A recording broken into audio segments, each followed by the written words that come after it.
ஆதார் அடையாள அட்டை என்றால் என்ன? அந்த எண்ணால் நமக்கு ஏற்படும் பயன் என்ன? அதை பெறுவதற்கு என்ன செய்ய வேண்டும் போன்ற சந்தேகங்கள் நம்மில் பலருக்கு உண்டு. அவைகளை தீர்க்கும் அடிப்படை தகவல்களை இப்போது நாம் பார்க்கலாம். ஆதார் இந்த பெயர் எவ்வளவு முறை உச்சரிக்கப்படுகிறதோ அதைவிட அதிகமாக உள்ளது இது குறித்த சந்தேகங்கள். இந்தியா போன்ற நாடுகளில் ஒன்றுபட்ட அடையாள எண் என்கிற திட்டம் புதிது. இதனால் மக்கள் மத்தியில் இது குறித்த கேள்விகள் ஏராளமாக உள்ளன. ஆதார் எண் குறித்த தகவல்களை உரிய அதிகாரிகளிடம் கேட்டது புதிய தலைமுறை. நாம் கேட்ட கேள்விகளும் அதிகாரிகளின் பதில்களும். எதற்காக ஆதார் எண்?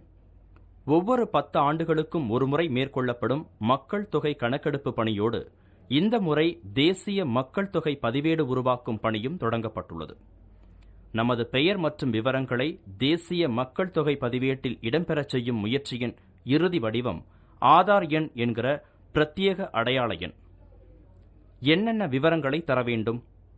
பெயர், குடும்பத் தலைவர் உடனான உறவு, பாலின வகை, பிறந்த தேதி, திருமண நிலை, கல்வித் தகுதி, தொழில், தாய் தந்தை துணைவரின் முழு பெயர், பிறந்த இடம், நாடு, தற்போதைய முகவரி, தற்போதைய முகவரியில் வசித்து வரும் ஆண்டுகள், நிரந்தர வசிப்பிட முகவரி என மொத்தம் 14 கேள்விகளுக்கு பதில் தர வேண்டும். வேறு தகவல்கள் என்ன? ஒவ்வொரு மனிதனின் பயோமெட்ரிக் அடையாளம் எனப்படும் பண்புகள் பதிவு செய்யப்படுகின்றன. இதில் ஒவ்வொருவரின் புகைப்படம், கைவிரல் ரேகைகள், விழித்திரையின் பதிவு ஆகியவை அடங்கும்.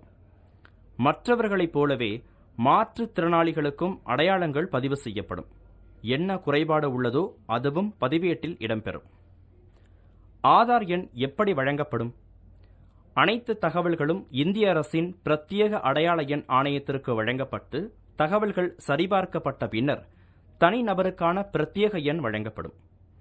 இந்த எண் குறித்த விவரம் அஞ்சல் வழியாகவோ அல்லது செல்பேசி மூலமாகவோ ஒவ்வொருவருக்கும் தெரியப்படுத்தப்படும். முகாம்கள் எங்கு நடைபெறுகின்றன?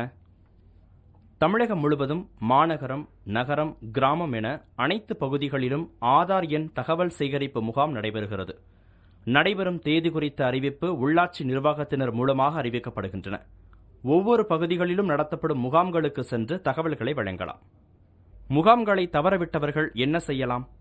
தங்கள் பகுதி முகாம்களை தவறவிட்டோர், புதிதாக விண்ணப்பிக்க விரும்புகிறவர்கள் மாநகராட்சி மற்றும் மாவட்ட அளவில் அக்டோபர் மாதம் அமைக்கப்பட உள்ள நிரந்தர மையங்களுக்கு சென்று தகவல்களை வழங்கலாம். தகவல்களில் திருத்தங்களையும் மேற்கொள்ளலாம். மேலும் ஆதார் எண் இருந்தால்தான் அனைத்து அரசு சலுகைகளையும் பெற முடியும் என்பன போன்ற வதந்திகளை நம்ப வேண்டாம் என்கின்றனர் அதிகாரிகள். 5 வயதுக்கு மேல் உள்ள அனைவரின் தகவல்களும் சேகரிக்கப்பட்டாலும் 18 வயதுக்கு மேற்பட்டவருக்கே ஆதார் எண் வழங்கப்படும். புதிய தலைமுறைக்காக கார்த்திகேயன்.